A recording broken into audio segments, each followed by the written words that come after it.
iniciando uma série. Ela vai perdurar todo o mês de julho. Hoje, em específico, eu preguei pela manhã, vou estar pregando pela noite. Nos próximos domingos eu vou estar presente também, mas a gente vai estar em dupla. Então vai ter domingo que vai estar o Renato, vai ter domingo que vai estar o Gustavo, vai ter domingo que vai estar a pastora Milka, e a gente vai estar desenvolvendo essa série, que foi um tema que Deus nos colocou em relação à celebração desse aniversário. Então nós buscamos em Deus uma reflexão acerca de uma palavra para esses 6 anos, e o que veio no nosso coração é essa expressão coerência. Repete comigo, coerência. E então é uma série sobre coerência. Nesse primeiro domingo, hoje, no caso, nós vamos falar sobre coerência com os nossos, ou seja, com aqueles que são da nossa casa. Nós vamos entrar num conteúdo importantíssimo a nível de revelação sobre as interações da nossa família, a consideração da bênção de Deus sobre a nossa casa, as relações entre homem e mulher, entre pais e filhos, e eu acredito que vai ser de grande proveito. Na semana que vem, nós entraremos num tema que diz respeito à coerência, no que diz respeito à sociedade. A Bíblia, ela nos convoca a essa boa reputação com os de fora. Amém, irmãos? Atos capítulo 6, nós vamos perceber que a separação para o primeiro corpo diaconal da igreja primitiva envolvia 3 critérios: cheios de boa fama, cheios do Espírito, cheios de sabedoria. Essa boa fama não dizia um bom comportamento dentro dos horários de culto. Era uma boa fama de maneira geral, porque aquela igreja era primitiva, e na maior parte dos tempos se encontravam nas casas, por vezes nos templos, mas eles tinham ali um bom testemunho. 1 Timóteo capítulo 3, Paulo também vai destacar que a reputação perante os de fora era muito importante para a separação ministerial. Você está na igreja, irmãos, a gente valoriza muito a tal espiritualidade ativa. Então, domingo que vem vamos estar tratando muito sobre isso. Terceiro domingo, a gente vai entrar numa temática importantíssima, que é a nossa coerência com a palavra de Deus, irmãos. Nós não estamos pregando aqui preceitos fabricados por nós mesmos, né? Nós temos uma palavra que nós devemos honrar, nós temos uma sã doutrina que nós devemos considerar, e é a nossa referência, a nossa regra de fé, portanto, coerência com a palavra. E no último domingo, que vai ser a nossa super ceia, glória a Deus. Amém. Joguei um super aí, amém, irmão? Seja lá o que vai vir pela frente, mas vai dar bom. E nessa super ceia, nós falaremos sobre coerência com o próximo. Então, buscando ali uma linguagem mais sacramental do partir o pão, de olhar para o seu próximo. Eu acredito que é um mês de muita profundidade nas Escrituras e compreensão, né, daquilo que Deus tem partilhado conosco. Amém, irmãos? Muito feliz mesmo. Bom, antes que a gente faça a primeira leitura aqui do texto, eu quero só destacar algo importante sobre coerência, né? Quando nós falamos sobre coerência, evidentemente que nós já pensamos em um lado positivo dessa expressão. Concorda comigo? Um atributo, né? Olha, uma pessoa coerente, a gente tende a pensar em alguém que corresponde, né, aquilo que fala e aquilo que faz. Só que a coerência, ela tem que partir de uma referência. Vou dar um exemplo muito prático para vocês. Se uma pessoa, ela faz parte de uma quadrilha, irmão, não a da festa junina, amém? Uma facção criminosa, e ela corresponde a tudo que aquela facção criminosa diz que ela tem que fazer, ou seja, está no horário certo, na hora do roubo, né, comete o crime, faz as coisas, esconde, etc. Aquela pessoa está sendo coerente com o que foi proposto pela facção, amém? É triste falar, mas é verdade. Então nós não podemos compreender coerência enquanto um conceito assim absoluto. A gente precisa se questionar qual é a referência para que nós possamos ser coerentes. E quando falamos sobre a fé cristã, nós temos uma referência. E qual é a nossa referência? Cristo Jesus, irmão. Amém? Nós vamos entrar aqui em umas temáticas muito importantes na dinâmica familiar. E eu já quero deixar muito bem esclarecido e fundamentado. O modelo que nós temos sobre ser humano aqui na terra chama-se Jesus Cristo. Seja para um homem ou seja para uma mulher. Quem nós estamos buscando nos assemelhar é a Cristo Jesus. O apóstolo Pedro, em uma de suas cartas, 1 Pedro capítulo 5, ele vai iniciar ali destacando sobre o rebanho que é de Deus. Então ele vai dizer assim, olha, pastorei o rebanho que é de Deus. E na sequência ele vai continuar dizendo assim, olha, como Deus quer. Então o rebanho é dele, existe uma maneira que Deus deseja que nós venhamos a pastorear. E por último ele vai dizer, sendo modelo para os irmãos. Então nós temos essa chamada das Escrituras e nós podemos compreender aqui como uma grande responsabilidade de sermos modelo. Então, a coerência é a partir de uma referência. E nós não estamos carentes de referência. A nossa referência é Cristo Jesus. Seja você um homem, seja você mulher, a quem nós podemos buscar, imitar e nos assemelhar é a Cristo Jesus. Então, é uma mensagem que vai entrar na dinâmica familiar, mas ela é essencialmente cristológica. É para apresentar o Cristo como modelo das nossas vidas e no modelo para as nossas dinâmicas envolvendo a família de Deus. A palavra de Deus, ela valoriza muito esse conteúdo familiar, ou essa construção familiar.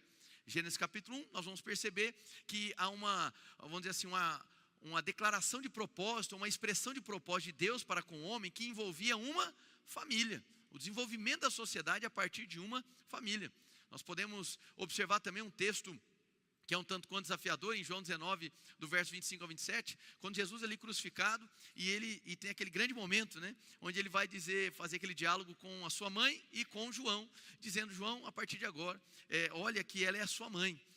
Existe muita questão que é debatida em relação a essa expressão, sobre Maria como mãe de todos a partir desse conteúdo, mas fato é que Jesus, mesmo no seu momento ali de crucificação, não desprezou uma dinâmica horizontal. Ele não desprezou esse conceito familiar, essa estrutura familiar. Então Jesus, enquanto andou aqui na terra, ele viveu como filho, ele desenvolveu ali uma relação com pai, com mãe, com irmãos, e ele sempre valorizou a questão da honra ali mútua entre os personagens da família. Glória a Deus, irmãos. Algumas pessoas se equivocam dizendo que, olha, Jesus simplesmente ele ignorava o conceito de família, porque ele falou que veio para dividir, que ele não tinha pai, que ele não tinha mãe, etc. Mas essas falas de Jesus, elas estão dentro de um contexto, né? E dentro do contexto fica muito claro que Jesus estava trazendo uma exortação, mas que ele sempre foi um defensor com muita clareza sobre a importância da família, do casamento, da relação entre pais e filhos. Amém, irmãos? Joia. Então, a temática da família, ela é tão importante, que nós vamos perceber o apóstolo Paulo, por exemplo, ele escrevendo a carta para a igreja de Éfeso, ele vai trazer ali verdades simplesmente fantásticas acerca da redenção. Capítulo 1, ele vai falar sobre a bênção que está sobre a igreja, vai falar sobre a nossa eleição, sobre a nossa justificação, sobre a nossa posição em Cristo, sobre a autoridade. O capítulo 2, ele desenvolve sobre aspectos da redenção. Ele vai, vamos dizer assim, ascendendo na revelação de Cristo e da obra da redenção. E quando ele está no ápice da carta, talvez você pense assim: uau, com tanta revelação sobre a redenção, sobre Cristo, sobre chamado, agora Paulo vai me impulsionar para me mudar de país para pregar o evangelho. E aí Paulo, no ápice da carta, ele começa a falar sobre relação entre homem e mulher, relação entre pais e filhos, entre filhos e pai. Amém, irmãos? Ou seja, isso é uma temática importante. E no nosso próprio contexto, irmãos, talvez aqui o seu maior desafio de ter uma fé verdadeira seja dentro do seu lar. Talvez seja ali o local onde você está sendo examinado, talvez ali seja o local onde você está sendo questionado, não é assim? Eu tinha um amigo, né, de ministério alguns anos atrás, que ele dizia que quando ele ia orar pelos inimigos dele, ele colocava a esposa e os filhos, porque ele falava assim: quem tem o maior potencial de acabar com a minha vida está aqui do meu lado. Amém? Brincadeiras à parte, irmãos, o que ele estava querendo dizer, obviamente brincando, era que as pessoas dentro da nossa casa são as pessoas que verdadeiramente conhecem os nossos defeitos, sabem as nossas dores, sabem como nos machucar. Não é verdade, irmãos? Então, para muitos, viver a fé em casa, muitas das vezes é um desafio maior do que viver a fé com os de fora. Só que a Bíblia, ela é implacável, e a chamada de Deus para nós é de coerência, tendo Cristo como modelo e tendo uma vida com atitude, pensamentos, sentimentos que sejam correspondentes, coerentes com a fé que nós professamos. Glória a Deus.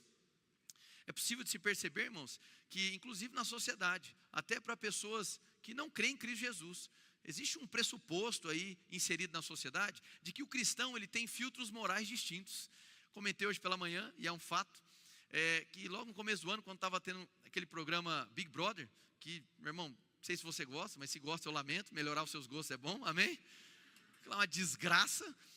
Mas aí eu me lembro que eu estava no Twitter e surgiu um trending lá, né? Um assunto muito comentado. E o assunto muito comentado era sobre um personagem do Big Brother, não me pergunte quem, que eu não tenho o menor interesse, amém? Mas alguém dizendo assim: olha, tal pessoa se diz cristã e fez isso, isso, isso e isso. E aí páginas de fofoca viralizaram isso. Ou seja, mesmo dentro de seios não cristãos, existem alguns pressupostos de que alguém que professa a fé cristã, é esperado dessa pessoa que ela tenha o quê? Filtros morais, que ela tenha atitudes correspondentes. É interessante isso. Então isso está intrínseco à nossa maneira de pensar enquanto povo. Enquanto povo brasileiro, sim, não sei nas outras nações. Existe esse pressuposto, inserido até mesmo em quem não crê. Mas se diz que crê, então eu espero um comportamento distinto. Eu espero uma atitude diferente. Irmãos, isso faz parte da jornada cristã. Então, é um tema para todos. Você não vê esse mundo de outra maneira que não seja por meio de uma família, irmãos. Não é assim? Não tem como você vir para cá de outro jeito. Você veio para uma família. Talvez nós tenhamos aqui boas histórias para se contar sobre famílias. Talvez a gente tenha aqui histórias traumáticas, histórias de dores, traumas, abandonos. E evidente, irmãos, nós não estamos aqui para minimizar a sua história, a sua dor, mas dizer que Deus também pode escrever uma nova história a partir da sua vida, dentro do seu contexto familiar. Glória a Deus. Amém. Feita toda essa introdução, nós vamos para a primeira leitura. Então eu gostaria que você ficasse de pé. Nós vamos ler em Atos capítulo 16.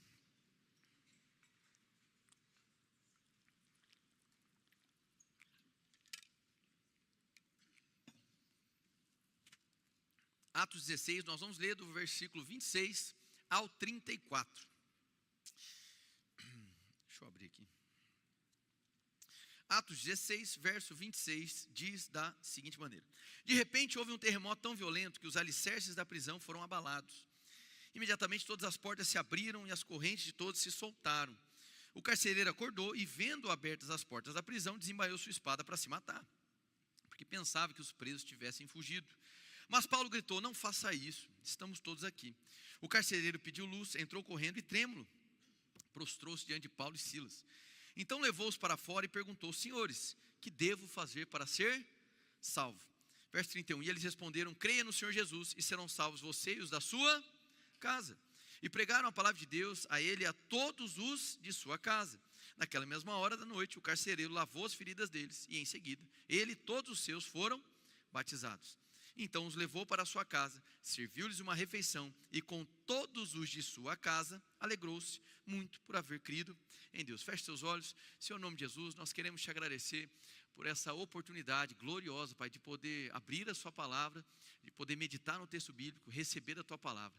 Senhor, nós pedimos uma vez mais pela tua santa misericórdia, para que esteja operando aqui no nosso meio, para que nós possamos ter os ouvidos bem alinhados com aquilo que o Senhor quer comunicar, que a nossa atenção esteja voltada para ti, que se porventura irmãos aqui hoje se encontram mais cansados, fadigados por conta da rotina, que haja um sopro do Espírito trazendo vigor, para que não seja perdido nada daquilo que o Senhor quer comunicar nessa noite. Em nome de Jesus, Pai, eu entrego a ti toda a habilidade e dom que o Senhor me deliberou de maneira graciosa, para que o conhecimento do Senhor atinja o coração de cada um aqui. Nós queremos, Pai, para uma noite de total reverência à tua palavra e de ação do teu Santo Espírito. Em nome de Jesus, amém, amém. Pode sentar, meu querido.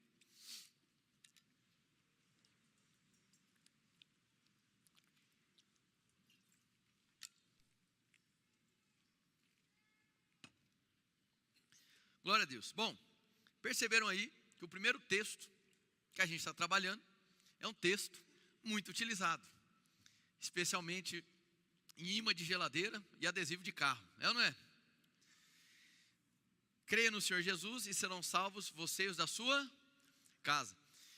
Irmãos, nós temos essa busca incessante de sempre trazer para vocês uma meditação séria das Escrituras e que valorize o texto bíblico e respeite o texto bíblico na sua intenção autoral e no seu contexto. E existe um equívoco que, infelizmente, acontece com muita frequência, que é de tratar os textos dentro de um tipo literário que eles não se encaixam. Então, quando a gente olha para um texto bíblico, a gente precisa se perguntar qual que é o gênero do livro, o gênero da carta, enfim, do texto que está sendo colocado, e o que a gente pode aprender desse texto. E é muito comum as pessoas assimilarem que Atos capítulo 16, 31 é uma promessa de Deus. Crer no Senhor Jesus e será salvo tu e a tua casa. No entanto, esse texto não é uma promessa. E é um equívoco muito grande você adotar esse texto como promessa e pensar que a declaração desse texto como promessa será a salvação da sua família. A própria palavra de Deus nos demonstra por meio de grandes personagens ao longo das Escrituras, personagens que foram salvos, mas que tiveram histórias familiares desastrosas. Podemos citar, por exemplo, o rei Davi. Se arrependeu depois de um grande delito, nós cremos, foi salvo, no fim de todas as coisas haverá, né, um destaque para o reinado de Davi. Mas nós podemos falar aí do filho dele, Absalão, que foi uma desgraça para toda a família. O que eu quero dizer, irmãos, é que a gente precisa valorizar o gênero textual. E aqui nós estamos diante de um texto narrativo, descritivo.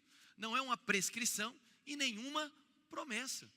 Basicamente o que acontece aqui é que Paulo recebe, diante dessa cena maravilhosa, uma revelação, uma profecia, que se demonstra eficaz, porque no versículo seguinte, o que ele declarou profeticamente, aconteceu. Amém, irmãos? Mas espera aí, pastor, então eu não posso declarar sobre a minha família, que uma vez que eu fui salvo, toda a minha família será salva? Poder declarar isso você pode, mas o fato de você ter sido salvo não é a garantia que toda a sua família será salva. É fato que uma vez que uma pessoa se converte dentro de casa, que o caminho fica infinitamente facilitado. E em especial, aquele que recebeu o evangelho de maneira primária, agora recebe uma responsabilidade de orientar os seus familiares, sejam seus irmãos, seus pais, seus avós, seus primos. Amém, igreja? Então esse texto não é um texto garantidor de que o fato de eu ter nascido de novo, agora toda a minha família necessariamente e de maneira garantida também irá professar a fé em Cristo. O texto não nos permite adotar essa expressão que é única, categórica, contextual e ela é descritiva. Ela não é uma promessa.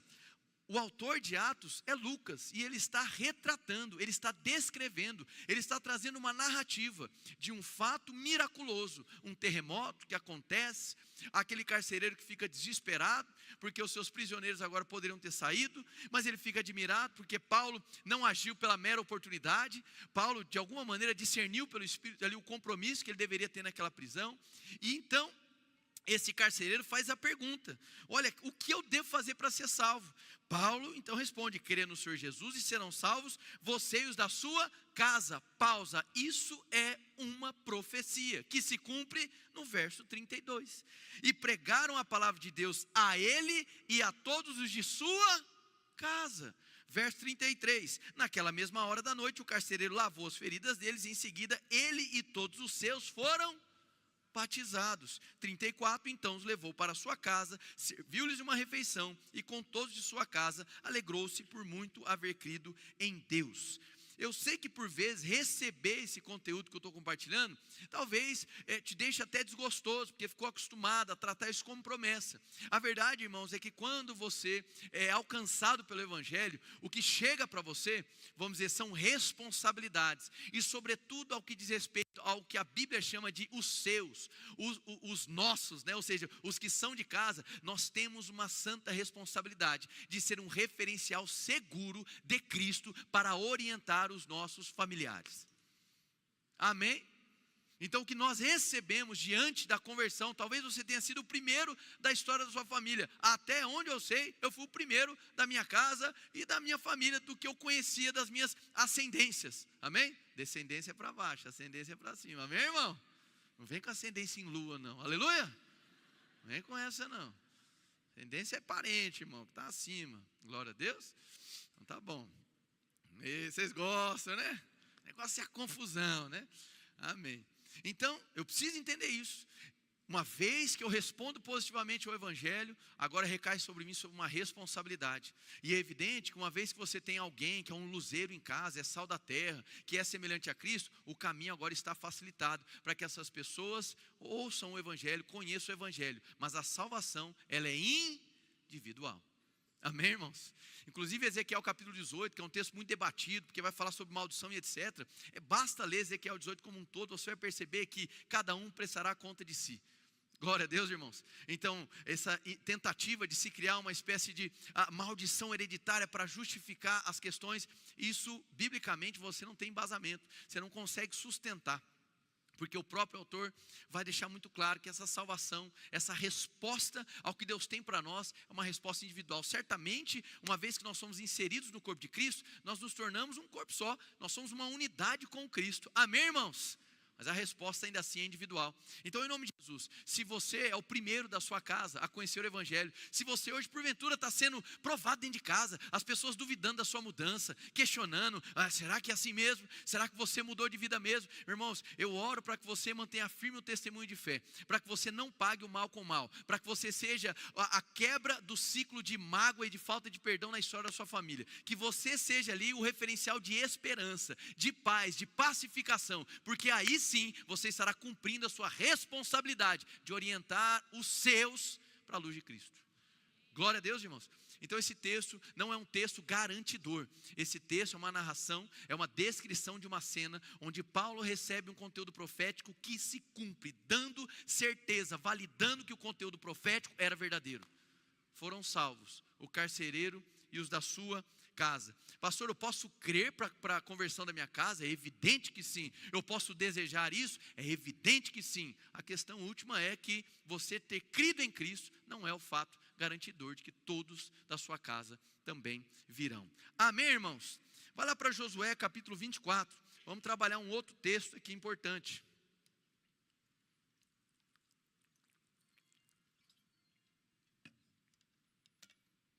Josué capítulo 24, verso 15.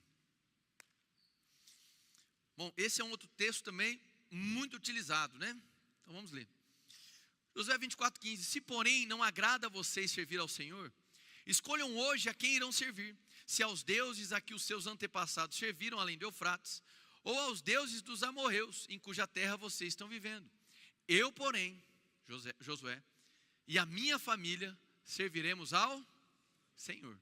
Então, qual é o contexto aqui? Basicamente, Josué, ele está levantando o tom contra aqueles que estavam buscando acoplar adorações pagãs na dinâmica da sociedade do povo de Israel. Então aqui ele está se posicionando de maneira muito dura, maneira muito firme, dizendo assim, olha, no que depender de mim e da minha família, nós tomamos uma decisão. Aqui ele está manifestando a escolha dele e da família dele, de ouvir e se prostrar exclusivamente perante o Senhor. Irmãos, esse texto, ele é extremamente poderoso. Olha, eu e minha casa serviremos ao Senhor. Amém? Agora, mais uma vez, nós não podemos pegar esse conteúdo e pensar que, a partir de declarações, eu estou decretando algo que vai se suceder na minha família. Não é assim que funcionam as coisas. Basicamente, ele está expressando uma escolha definida, uma decisão tomada por ele e a sua família. Amém, irmãos? Isso deve ser o desejo do nosso coração, sem dúvida. Nós devemos chegar a esse ponto e dizer assim, olha, nós não vamos ceder a nenhuma tentação. Meu irmão, o texto de Josué é importante para os nossos dias, estamos falando sobre coerência. Coerência, irmão, sempre vai colocar valores acima de cenários. Cadê o seu amém? O coerente, e segundo a referência que é Cristo, é alguém que não vai ceder para as vantagens que aparecem por aí. Glória a Deus, irmãos. Entender essas questões. Isso é um bem para a nossa família, é um bem para a nossa sociedade, quando vantagens diversas aparecem, mas com valores estranhos, e nós optamos pelos valores que Deus nos cultivou, do que pelas vantagens que nos apresentam. Uma vida coerente com Cristo, irmãos, não sujeita o valor ao cenário, é ao contrário. Se necessário, a gente rompe com o cenário, mas permanece com os valores. Amém? A gente vive num tempo complicado, irmãos, onde está todo mundo querendo falar da pauta da família. E isso, a gente precisa entender algo. Isso foi capturado, virou plataforma política. E nós, como cristãos, nós não precisamos de nenhuma linha ideológica puxando para nós uma pauta da família. Por quê? Porque nós temos uma convocação santa de cuidar dos nossos. Amém? Às vezes você está lá nas redes vociferando sobre família. Mas que tal você ser voz ativa em casa? Talvez você tenha todo o discurso preparado para defender a família do Brasil, mas dentro de casa, sendo omisso com os seus. Então diminua o tom das redes e comece a ser presente em casa. Dá para fazer as duas coisas? Dá também, irmãos, dá também. Mas se for para optar por um caminho, cuide dos seus. Cuide dos seus. Amém? Seja presente em casa, cuide dos seus, entregue ao Senhor os seus, bem cuidados, zelosos, orientados na palavra. Muito discurso vazio, irmãos, e lamento, né? Muita gente aí que defende família caindo em pedofilia, abuso, assédio, por aí vai. Nossa coerência começa em casa. Glória a Deus. Então, nesse desespero de todo mundo mostrar a pauta que defende, a sua família está esperando você defender a pauta da família dentro da sua família. Está lá gastando voz, gastando saliva por conta de político. E a sua família falando, ok, bonitão, então vamos agora defender a pauta da família sentado na mesa da família.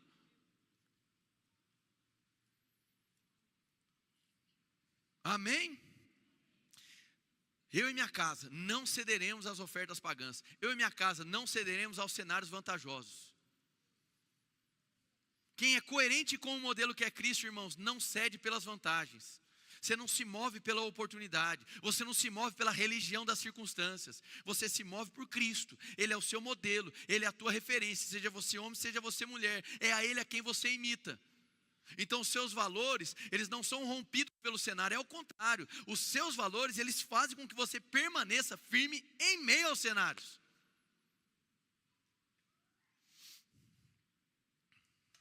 Amém?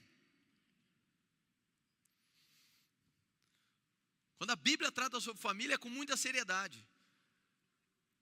É um elemento tão sério, ao ponto do salmista, em Salmos 28, trazer como um dos elementos da felicidade humana o florescimento da família. Uma esposa bem cuidada, feliz, os filhos que nascem, os filhos dos filhos, posteridade. São elementos que agregam felicidade para o ser humano. Nós podemos desfrutar de felicidade nessa vida. Por mais que nós sejamos interrompidos com sofrimentos e traumas, com o mal deliberado nesse mundo, ainda assim existe um sopro de esperança. E esse sopro de esperança, esse fôlego de vida, muito dele está vinculado com o descanso em meio aos nossos.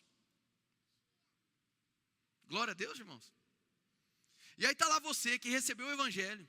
Você agora tem responsabilidade, mas também tem uma habilidade concedida por Cristo para ser o pacificador, para trazer luz, para não pagar o mal com o mal. A questão é que nós nos acostumamos, e eu vou trazer muito equilíbrio aqui, tá? Mas nós nos acostumamos com a ideia onde a gente delimita até onde nós vamos amar, ou a quantidade de milhas que nós vamos percorrer. Irmãos, dizer uma coisa, o nosso modelo é Cristo. E Cristo vai dizer em João capítulo 3, versículo 1 da seguinte maneira, no que diz respeito aos meus. Jesus os amou até o fim. Quem define o prazo do seu amor é Cristo, irmão. Glória a Deus. Quem define a quantidade de milhas que você vai andar em perdão é Cristo, não é você. Então, essa religião onde você estabelece o prazo, onde você define as milhas, é uma religião, mas de si mesmo, não de Cristo. Agora calma, vamos ponderar aqui. Porque, pelo amor de Deus, o óbvio tem que ser dito. Cada asneira que eu ouvi essa semana, que Deus me livre.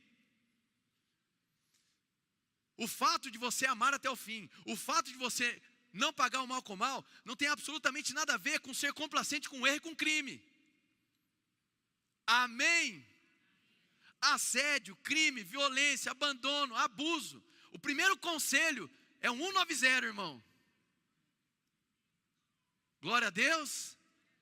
O amor de Cristo é extremamente intolerante com o mal, porque o amor de Cristo protege o inocente. Amém? Então tenhamos equilíbrio aqui.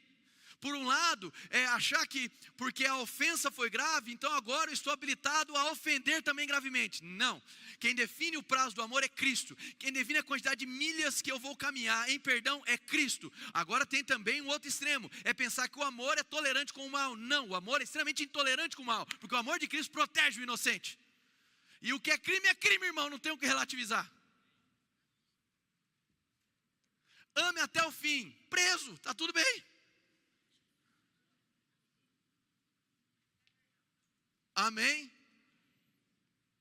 Qualquer atitude de parte de liderança religiosa que tenha qualquer faceta de omissão, de não socorro ao inocente, há figura, geralmente mulheres, do qual não são servidas, cuidadas, orientadas, preservadas. Desculpa, irmão, isso fere profundamente o nosso chamamento de proteger os inocentes, os vulneráveis. Glória a Deus. Da mesma maneira que nós não somos autorizados a definir até onde nós amaremos, ou definir quantas milhas percorreremos. Não. Quem define isso é Cristo.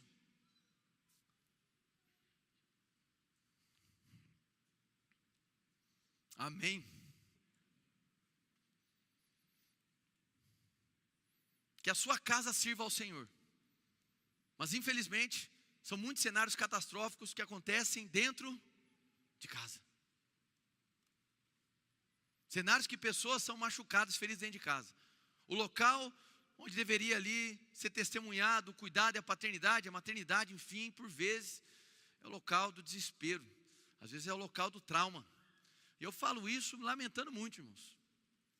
Tem dores que podem ser reparadas, mas tem outras que dificilmente serão. Ainda assim, Deus permanece conosco. Amém? É Deus quem dá potência para que nós perdoemos. É Deus quem dá potência para que nós continuemos amando. A chave da restauração de uma família, chave é bom, né? Chave, código e por aí vai, né? Mas a direção para uma restauração familiar não é um mero ajuste comportamental, mas é exclusivamente a obra da graça de Cristo. Amém, irmão?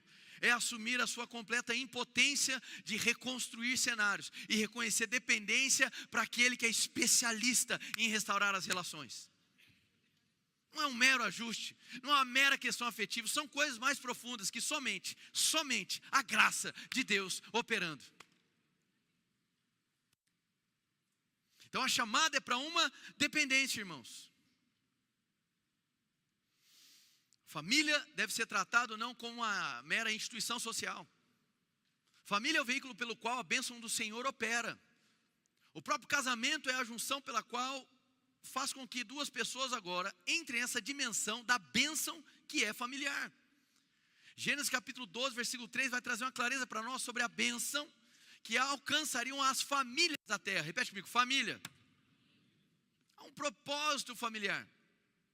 Há uma conceituação, uma narrativa de Gênesis e Apocalipse que permeia família e todos os seus enlaces. Por isso a Bíblia é taxativa em falar sobre como o homem deve tratar a mulher, como a mulher deve tratar o homem, como um pai deve tratar o filho, como o filho deve tratar o pai, como um neto deve tratar o avô, como um familiar deve tratar uma senhora que agora está viúva. A Bíblia traz orientações claras e objetivas sobre isso. Porque esse contexto social não está alheio às Escrituras. A fé cristã, irmãos, ela está totalmente, assim, vamos dizer, encarnada nos nossos afazeres e nas nossas relações. É uma fé que orienta. Cristo Jesus, irmãos, Ele vai lhe modelando de tal maneira que você atinja uma coerência entre o que você crê, o que você quer e o que você faz, que seria a tríade da virtude, de São Tomás de Aquino, né? Amém? Isso é uma vida virtuosa, uma vida de coerência. Eu creio, porque eu creio agora os meus desejos são modelados. E eu passo a querer o que o Pai quer. E agora eu vejo potência do Espírito Santo para que eu faça aquilo que eu quero, segundo o que eu creio. Isso é coerência. E quando isso é quebrado, não se questiona apenas a prática. É só um ajuste comportamental, não questiona-se a crença. É o conhecimento de Deus que nos transforma. Amém, irmãos? É evidente que existem muitos ajustes comportamentais que devem ser feitos, mas o que transforma a vida do indivíduo, o que limpa o nosso coração, o que perdoa os nossos pecados, é o conhecimento de Cristo, o conhecimento de Deus, irmãos, a sua obra. É a aceitação deliberada de que sim, Ele morreu por nós. Amém? Então não é uma mera questão de ajuste. Só mudar ali o comportamento é mais do que isso. É o que vai dar substância para o seu comportamento. Amém? Precisamos tomar cuidado com essas ideias e modelos de família que estão nos entregando.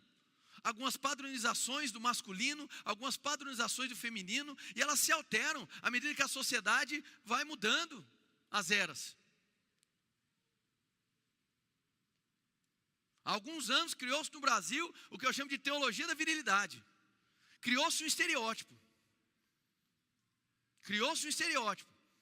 E como que quase uma necessidade de enquadramento desse estereótipo para ter uma satisfação da masculinidade. Irmãos, o nosso exemplo de masculinidade não é uma pessoa ultra forte, que é ogra, que é revoltada, que quebra tudo. Nosso exemplo de masculinidade é Cristo Jesus, irmãos.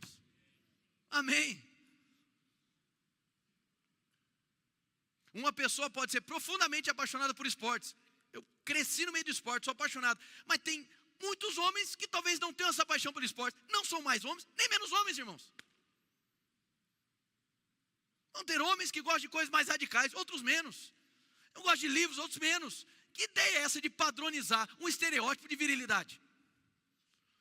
É uma ideia fabricada, não é bíblica. pode emprestar conceitos, mas o que nasce das Escrituras para nós como referência, não é um padrão único, é plural, irmãos. É um homem que transmita Cristo, que a sua esposa consiga ver nele mais do que músculo, virtude suficiente. Amém? Consiga encontrar descanso, segurança, referência, orientação. De que adianta gritar fora de casa, irmãos, e não ter voz dentro?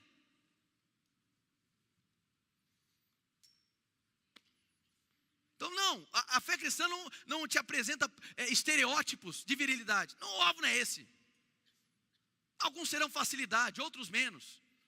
Alguns serão alguns gostos diferentes de outros. Mas existe um caminho virtuoso de Cristo que nos chama a esse alinhamento do que cremos, do que queremos e do que iremos fazer. De tal maneira que o que? Venhamos a salgar a terra, sejamos luzeiro, sejamos um ponto de referência para os filhos, para a esposa. Amém? Como Cristo, irmãos.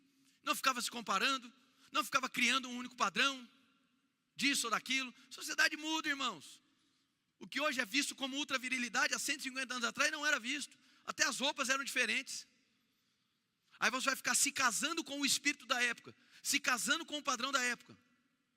Aí quando muda o movimento, você fica desesperado para se adequar de novo. Nós temos referência, irmãos. A nossa referência é Cristo Jesus. Da mesma maneira para as mulheres. Eu sei que soa estranho, né? Jesus enquanto referência para as mulheres, porque a gente associa a questão da sexualidade. Mas por favor, transcenda disso na mensagem. Amém?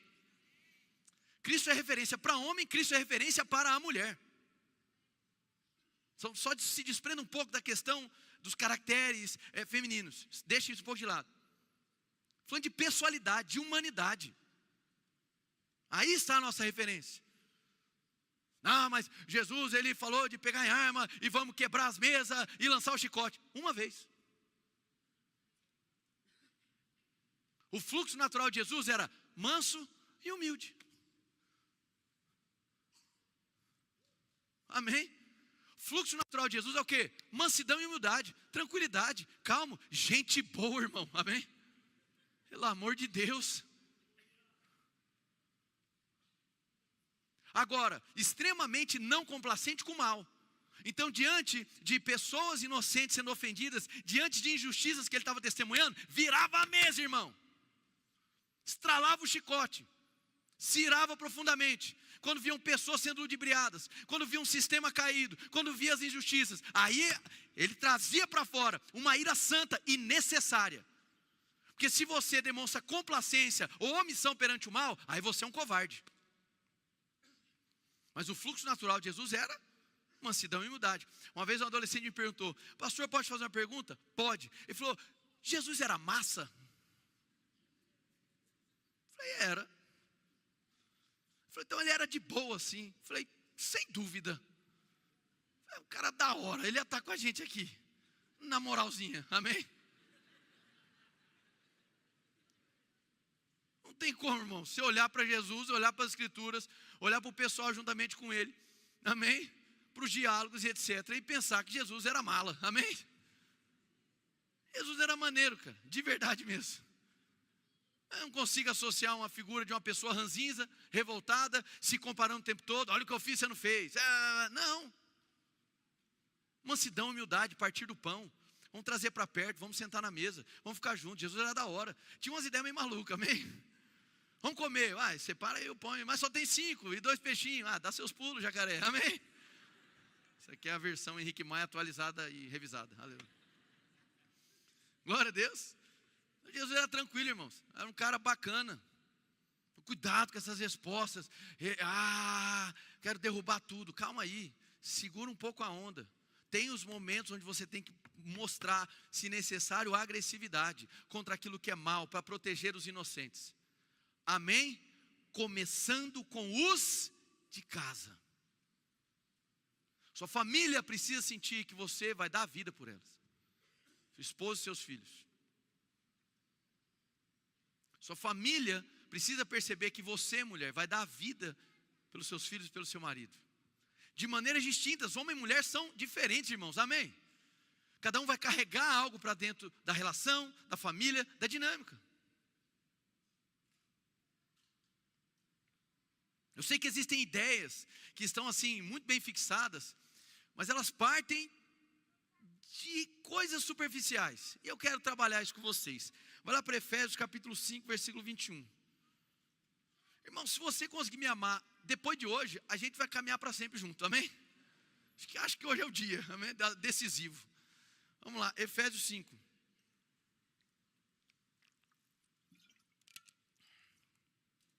Vamos trazer aqui um equilíbrio sobre esse texto, porque me parece que por vezes ele tem sido torcido, né? Ou levado a um extremo. Antes que a gente leia, existe uma iniciativa por parte de muitos de tentar olhar para um sacerdócio do Antigo Testamento, na figura de Arão e de seus filhos, e empurrá-lo exclusivamente, e para a sua descendência levítica, e empurrá-lo exclusivamente para a figura do homem. Por isso é muito comum a fala, o homem é o sacerdote do lar. Mas nós não temos texto bíblico que nos dê esse tipo de informação. Isso é um pensamento teológico a partir de um pressuposto, mas não é um texto. Nós não temos nenhum texto que diz que exclusivamente o homem é o sacerdote do lar. Nós podemos dizer que sim, o homem é um sacerdote no lar, assim como a mulher que crê em Cristo, assim como um adolescente que crê em Cristo, também exerce um sacerdócio. Apocalipse capítulo 1, verso 4, 5 em diante, vai dizer o quê? Porque todos fomos constituídos reino e sacerdotes. Você está aqui numa igreja cristã, que de confissão protestante, amém? Um dos pilares da reforma protestante, talvez você não saiba, é um negocinho chamado sacerdócio universal. Então percebe? Às vezes a gente não busca entender essa questão e sai só replicando. É o homem, então o homem é mais forte, o homem faz isso, ele é o sacerdote do lar, ele é o cabeça, ele recebe, é ele que faz. Calma, respira fundo. Homem tem um papel de homem dentro de casa, mulher tem um papel de mulher. Mas essa figura de sacerdócio, ela é uma doutrina muito bem estabelecida. Sacerdócio tem a ver com representatividade. E a mulher não é representada pelo homem perante Deus. Porque agora Cristo é o nosso sumo sacerdote. E hoje todos nós, homem e mulher, podemos acessar e desfrutar de Deus. E tanto homem quanto mulher, novo ou velho, expressam a representatividade de Cristo. Não, mas eu estou dizendo que o homem é o sacerdote do lar. Não tem texto para você defender isso. Não tem, irmão. Não concordo. O problema é seu, não tem. Vou fazer o quê, irmão? Vou inventar? Não tem. Então a gente tem que olhar para as Escrituras com muito respeito, com muita reverência e dizer assim: Senhor, se eu adotei um pensamento como se o homem tivesse uma posição espiritual diferente da mulher, de encargo e responsabilidade perante o Senhor, eu me arrependo, porque espiritualmente falando, nós somos um em Cristo Jesus, e essa dinâmica hierarquizada de sacerdote não existe na Bíblia. Falar de papel de liderança da mulher, é outro assunto, amém, irmãos? Mas sacerdócio, não dá. É divulgado, o pessoal replica, porque o homem é o sacerdote do lar. Ele é um sacerdote no lar. O menino com 8 anos aceitou Jesus, creu de coração, mini sacerdote no lar, amém? Bênção, olha que maravilha. Você está na igreja protestante, irmãos. Deveríamos todos saber disso. Sacerdócio universal foi uma das doutrinas mais debatidas, mais defendidas por Lutero. Isso não era uma questão de extrapolar para o sexo feminino, era uma questão de extrapolar para qualquer pessoa. A ideia de sacerdócio era restrito para os clérigos católicos à época. E ele era um. E Lutero questiona isso. Porque agora em Cristo nós temos acesso a Deus. Era para você ficar muito feliz com isso, amém? Não tem um intermediário, é Cristo. Ele é o sumo sacerdote. Ele nos deu acesso. Seja você homem, seja você mulher. Isso não tem absolutamente nada a ver com quem manda e quem não manda, irmão. Amém. Efésios 5, 21. Sujeitem-se uns aos outros no temor de... Glória a Deus. Verso 22. Esposas, cada uma de vocês deve se sujeitar ao seu... Tá, e se eu te dissesse que no texto original não tem essa expressão sujeitar? Os maridos com palpitação agora. Pelo amor de Deus, pastor, vai devagar, pastor. Mas não tem, mas calma. Não precisa, eu vou postar, eu quero postar. Calma. Se controla. Não tem, mas ter nas nossas Bíblias revisadas é uma ajuda, amém? Se eu fosse um revisor de texto bíblico, eu inseriria também esse verbo. Então, no original, não tem essa expressão nesse texto, porque no original, volta para o 21. Basicamente ele diz, sujeitem-se uns aos outros no temor de Cristo, e as esposas aos seus maridos. Acabou a polêmica, né? Então, basicamente, não tem no original, no verso 22, ali especificamente, a expressão. Por quê? É uma continuação. Então, ele está falando sobre sujeição, mas ele começa com o princípio da mutualidade. Repete comigo, mutualidade. Então, o alvo é a sujeição mútua, sujeitando, pois, uns aos outros. Mas, espera aí, não é o homem que tem que ficar à frente e domina. Domina, irmão. O homem dominar a mulher é sinal da queda. Gênesis capítulo 3, qual foi a maldição por conta do pecado de Eva? E agora será para o seu marido, e ele te dominará. Toda a relação de domínio e dominado, meu irmão, ela é contrária ao Espírito de Cristo. Toda a relação de imposição, seja por meio de força, de abuso psicológico, tentando torcer as escrituras para se demonstrar com mais autoridade que a mulher, meu irmão, ela é algo extremamente questionável. É um símbolo da queda, irmãos. E tem mais.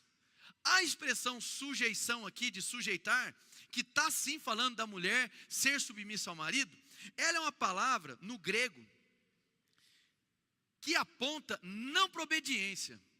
São palavras muito próximas do grego. O sujeitar de respeitar, que é o texto, e o sujeitar de obedecer. Esse mesmo sujeitar de respeitar é o mesmo que é requerido de nós no que diz respeito às leis civis. A mesma expressão no grego. Quando fala de obediência, é uma palavra próxima, mas não é a mesma. É uma outra conceituação. Você está aqui ou foi embora? Então aqui, essa sujeição tem a ver com uma expressão de respeito, e não de obediência. O respeito vai levar a uma obediência? Ao que parece sim, pelo menos cria o melhor cenário. Mas a gente não pode impor o texto. E muito menos aceitar qualquer tipo de relação de dominador e dominado. Ou de relação de um fala e outro obedece. As coisas não são assim. Isso tem mais a ver com o relacionamento entre homem e mulher pós-queda, por conta da queda, em decorrência do pecado, onde agora o homem é o seu dominador. Isso é inconcebível, irmão.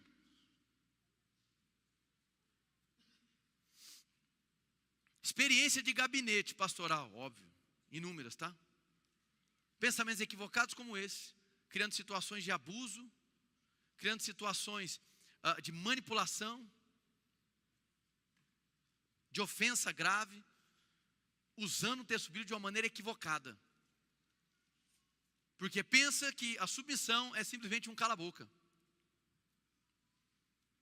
Não é por aí, irmãos. Não é por aí. O alvo de Cristo é a mutualidade, com papéis completamente distintos. O homem é distinto da mulher. O homem vai agregar para o casamento elementos que a mulher não vai trazer. A mulher vai trazer elementos para o casamento que o homem não vai trazer. Glória a Deus, irmãos. E o alvo é que haja uma convergência. O alvo é que haja sujeição mútua, para que Deus seja glorificado. Quem é o nosso modelo final, irmãos? Cristo Jesus. E o que Ele faz pelo próximo? Dá a sua vida. Então qual é o alvo de uma relação entre marido e mulher? Correspondência de sacrifício. Eu dou a minha vida por ti, e a pessoa dá a vida pelo outro, não como troca, mas porque ama. Glória a Deus. Então, a gente não precisa atravessar ou torcer um princípio para poder prevalecer na questão. Respeita o texto. O texto nos dá alguns limites para a gente compreendê-lo. Segue. Estava no 22, né? Pois o marido é o cabeça da esposa, como também Cristo é o cabeça da igreja, que é o seu corpo, do qual Ele é o Salvador. Pronto. Aí, pastor, tudo que você falou acabou de ir pelo ralo. Sua cabeça, meu amigo. Tá. Então vamos lá, cabeção, vamos lá. Eu quero propor uma reflexão, combinado? Uma reflexão e não uma imposição. Uma reflexão. Quando a gente vai olhar para uma terminologia que está nas Escrituras, a gente tem que tomar muito cuidado de não transferir para esse conceito uma conceituação moderna. Ok? Então a gente tem que valorizar o contexto histórico, cultural e entender o peso dessa palavra na intenção autoral. Eu não posso simplesmente pegar e olhar para uma interpretação moderna de um conceito e adaptar. Vou dar um exemplo para você. Quem aqui já ouviu falar na expressão dunamis? Vamos ver. Não é maravilhoso, irmãos? Fazer outra pergunta. Quem aqui já ouviu a associação que dunamis é um poder de dinamite? Hã? Aí eu lhe pergunto, quando o dunamis foi escrito há 2.000 anos atrás, existia dinamite? Hã? Não existia. Então, o autor que escreveu dunamis, ele não estava pensando numa bomba. Tss, pá, vou escrever dunamis. A ideia não era essa. Eu posso me utilizar hoje dizendo que dinamite vem da palavra do grego dunamis, que aponta para algo assim poderoso? Ok, você vai fazer uma associação e assim a etimologia da palavra, está tudo beleza por aí. Mas eu não posso atribuir isso à intenção do autor. Eu não posso dizer que esse é o significado que o autor estava tentando trazer, o sentido para a palavra. Por quê? Porque não era a referência dele. A referência dele era o que ele estava vendo, é o que ele tinha contato, a nível de cultura e etc. Então, antes a gente já definir assim, não, cabeça está falando disso, a gente precisa entender o que cabeça significava na história grega, na cultura grega, dentro do contexto onde essa expressão foi inserida. E Paulo, não apenas na carta de Éfeso, mas também na carta aos Coríntios, ele vai trazer perante o pensamento grego uma modalidade de relacionamento entre homem e mulher que era simplesmente revolucionário. Meu irmão, presta atenção aqui, estamos quase acabando. Revolucionário. Por quê? Porque a mulher, a ela não era atribuído muito valor. Por vezes tratada com menos valor que um animal. Mulher não tinha vez, não tinha voz, participação em nada. E Paulo está trazendo o quê? Uma dignidade dada por Deus à figura feminina, semelhante à que Deus dava para a figura masculina. Isso era uma mensagem revolucionária. Um modelo de casamento de correspondência, de mutualidade, demonstrando que a mulher tinha sim valor. Uma mensagem para explodir a cabeça. E Paulo, quando emprega essa palavra, eu disse, reflexão, eu não estou aqui impondo, mas vale a reflexão. Historiadores concordam que a expressão cabeça na cultura grega, cabeça e corpo, como está descrito aí, não está falando ou assumindo e afirmando posição de liderança e liderado, mas sobretudo posição de unidade. Bem? Então corpo e cabeça no sentido de que um corpo sem a cabeça é um trem esquisito. Uma cabeça sem corpo é outro trem esquisito. Então, para que corpo e cabeça possam ser expressos numa unidade, eles precisam estar em conjunto. Então, olhando assim para a parte histórica da antiga Grécia, essa expressão, para a reflexão isso, ela está mais vinculada a um senso de unidade, que concorda com a defesa de Paulo inicial de sujeição uns aos outros, mutualidade, amém? Do que em quem manda e quem não manda. E obviamente, extrapolar para isso aí é queda, elemento de pecado, transgressão, querer dominar o outro. Conversa essa, irmão. Mandar os outros calar a boca porque acha que manda. Que virou bandido? Coisa de maluco? Amém? Então o alvo aqui é uma harmonia familiar. Por quê? A família que floresce, ela converge para o cumprimento da vontade de Deus. E Ele é glorificado, irmão. Você não vê em Cristo uma sanha autoritária. Você não vê em Cristo uma sanha de domínio. Você não vê em Cristo um desejo de demonstrar quem manda. Você vê um desejo de servir. Você vê um desejo de sacrificar. Ora, ou Ele é o nosso modelo ou não é, irmãos.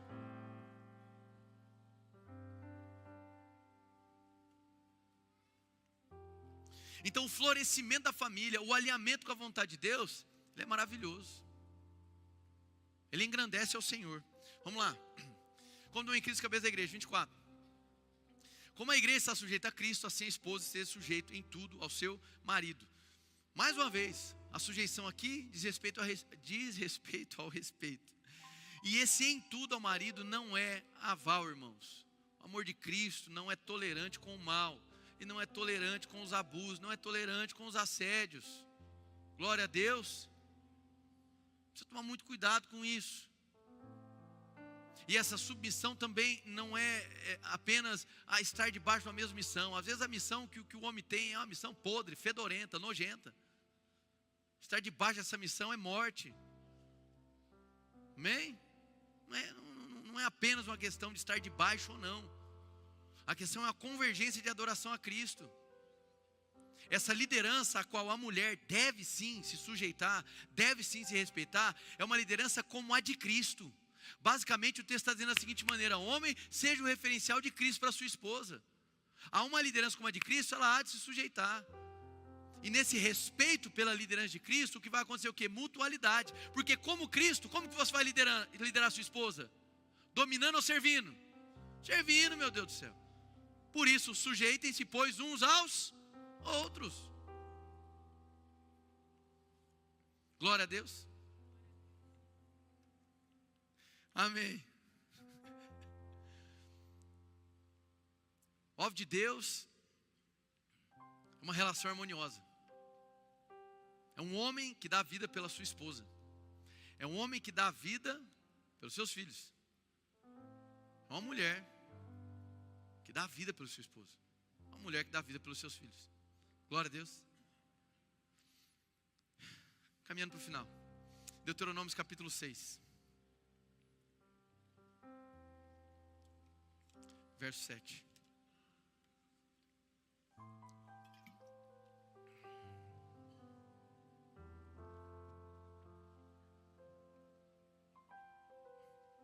Deuteronômio 6:7. Se você chegou lá, diga amém.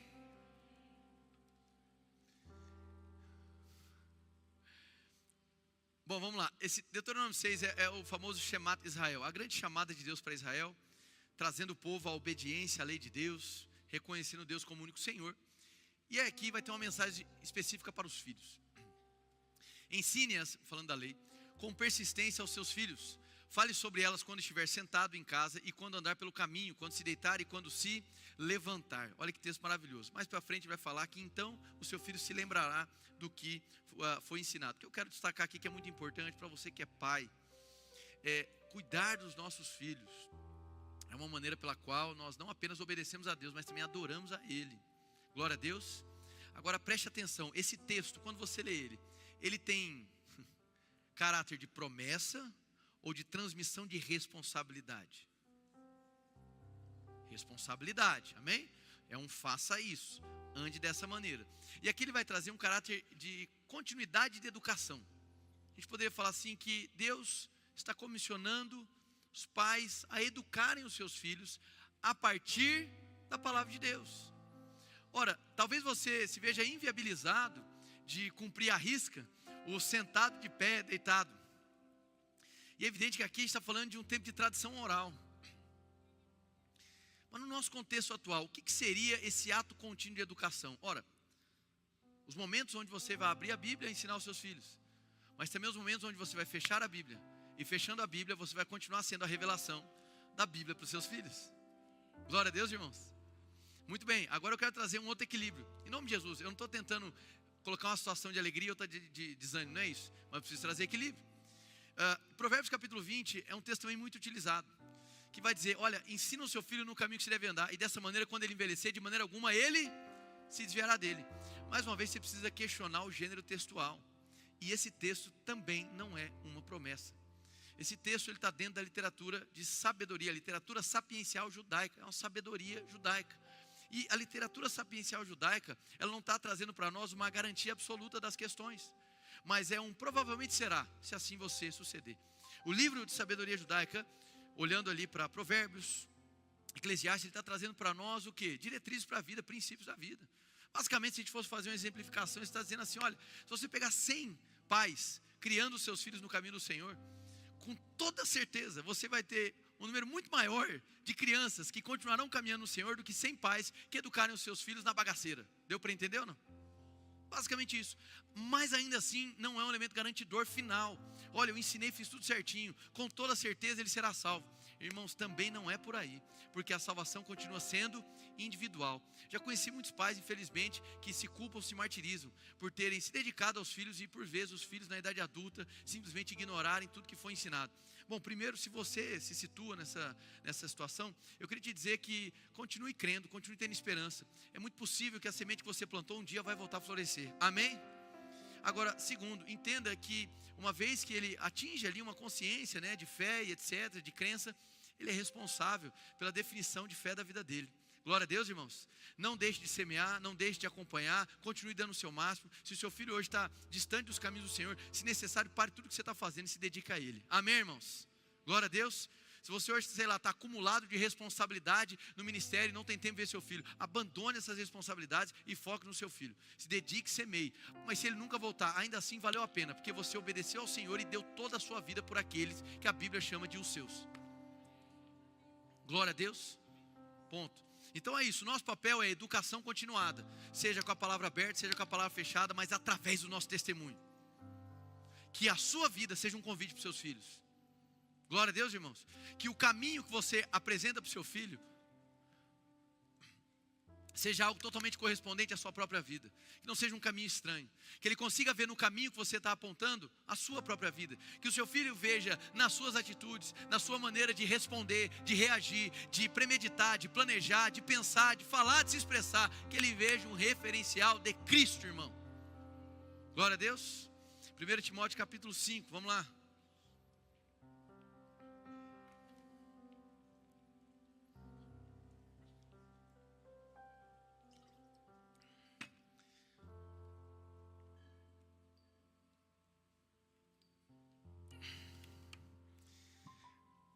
Timóteo capítulo 5, verso 8. Esse aqui é o versículo para você ir embora para casa feliz. Amém, irmãos? Vamos lá. Se alguém não cuida dos seus parentes, especialmente os da sua própria família, negou a fé e é pior que um descrente. Amém, irmãos? Isso aqui é para você ir jantar feliz hoje. Bom, vamos lá. Esse texto, irmãos, ele é extremamente poderoso e sim, eu creio que nós podemos olhar para esse texto e pensar nele numa abrangência global em relação ao cuidado que nós temos com a nossa família. Então, se você é um marido, você deve olhar para esse texto e olha, eu preciso cuidar dos meus. Eu não cuidar dos meus demonstra profunda incoerência. Se você é a esposa, a mesma coisa. Se você é um filho, você tem ali o seu papel de honra. Você deve olhar para esse texto também. No entanto, a gente precisa também valorizar o contexto, tá? Então, já disse aqui que esse texto, eu vejo sim que não há problema de você aplicá-lo de maneira mais ampla. Mas o contexto aqui não está falando de pai e filho ou de marido e mulher. O texto aqui está falando de uma situação específica, que começa no versículo 3 de 1 Timóteo capítulo 5, que é o cuidado com as viúvas. Então, Paulo começa a desenvolver ali na recomendação para Timóteo, dizendo da seguinte maneira. Não, pode voltar lá, obrigado, pode voltar para o 8. Aí ele está fechando o raciocínio do cuidado com as viúvas. Basicamente ele está dizendo da seguinte maneira: olha, se você tem uma mãe que se tornou viúva, ou uma avó que se tornou viúva, você tem que cuidar delas. Basicamente é isso. Então, ok, ele vai deixar claro a importância da igreja buscar tocar o vulnerável, zelar dessa pessoa agora viúva, mas Paulo está deixando muito claro, se você é o filho ou o neto da viúva, em primeiro lugar, você que tem que administrar o cuidado. É sua responsabilidade. Por quê? Porque dentro daquela cultura, mesmo os ímpios que não criam em Jesus, para eles era natural e orgânico, um filho ou um neto, cuidar da avó ou da mãe que se tornou viúva. Então, basicamente, Paulo está demonstrando com uma ilustração muito clara. Olha, se você crê em Jesus Cristo, e você não cuida nem da sua casa, e no caso aqui, de uma viúva, sendo ela sua mãe ou sua avó, isso é pior que o descrente, porque o ímpio cuida. O ímpio cuida. O ímpio não recebeu a suposta transformação que você diz ter recebido. O ímpio não recebe a palavra que você supostamente diz ouvir e obedecer. E ainda assim ele cuida. Ou seja, ele tem um senso civilizatório mais apurado que o seu, que diz crer em Jesus. Amém? Xingar era melhor, né, irmão? Era mais suave, né?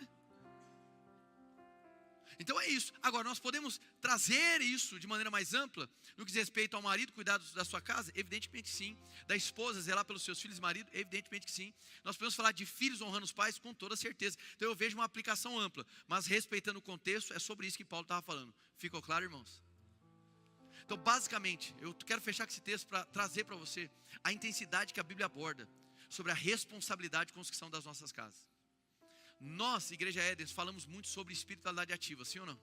Falamos sobre alcançar a sociedade, sobre servir a sociedade, sobre ocupar os montes. Falamos aí sobre projetos, sobre iniciativas, sobre questões, ministérios. Mas, irmãos, nosso primeiro, vamos dizer assim, nossa primeira chamada de coerência tem a ver com aquilo que nós estamos entregando enquanto testemunho dentro de casa. E levar uma vida sustentando 2 personagens é viciante. No entanto, não é sustentável. Talvez você esteja viciado em tratar os da sua casa com descaso e tratar os de fora com muito valor. Talvez você esteja viciado e você esteja cego, nem esteja vendo o equívoco que você está tomando. Há tempo para se arrepender. Glória a Deus, irmãos. Amém. Em nome de Jesus. Então que Deus traga para você uma interpretação distinta, valorosa, da sua esposa, e você mulher para o seu esposo. Vocês olhem para os seus filhos. Os seus filhos, você como filho, olhe para os seus pais de uma maneira gloriosa e virtuosa, porque isso é a vontade de Deus. Isso está vinculado a um elemento de felicidade para as nossas vidas, o florescimento de uma família. A bênção de Deus opera sobre a família. Glória a Deus, irmãos. Daquilo que vier de conceito, tentando relativizar a família, subjetivar o que é família, ou tentar definir o que é família, irmãos, não tem como, né? Se não existir família, não existe sociedade. Então, a sociedade moderna não define o que é família, porque sem a família nem existiria sociedade moderna. Então, não se incomode com alguns ataques que tentam desfigurar a figura da família. Simplesmente é inconcebível qualquer sociedade sem uma família. Amém, irmãos? Desde a antiga Grécia, Aristóteles já tinha muito claro esse pensamento. Só existe uma polis com um conjunto de famílias. Se não tiver família, não tem polis, já não tem algo para você celebrar. Então é simples isso. Então às vezes você fica desesperado em defender. Calma, defenda os da sua casa. Talvez você está gastando tempo demais na rede social para falar sobre família. Gasta em casa, na mesa, falando e valorizando aqueles que Deus te entregou. Amém, irmãos? Glória a Deus. Então, eu queria trazer para vocês essa primeira mensagem, e o fato dela ser a primeira dessa série de mensagens sobre coerência é emblemático, é provocativo, é convocatório para a nossa responsabilidade. Todo mundo aqui tem um contexto familiar. Mais uma vez, se o seu contexto familiar é negativo, é de trauma, dor, abandono, eu lamento, a compaixão é gigantesca. Estamos aqui para cuidar de você, para lhe pastorear. Por vezes tem coisas que nós não conseguiremos reparar, mas eu quero dizer também que é possível Deus escrever uma nova história através de você. Glória a Deus, irmãos. Eu me lembro, para encerrar, de uma frase do reverendo Bill Johnson. Ele diz da seguinte maneira: olha, quando você se permite ter uma história com Deus, Ele passa a fazer história através de você. Amém? Quantos foram abençoados, dão glória a Deus bem forte. Aê!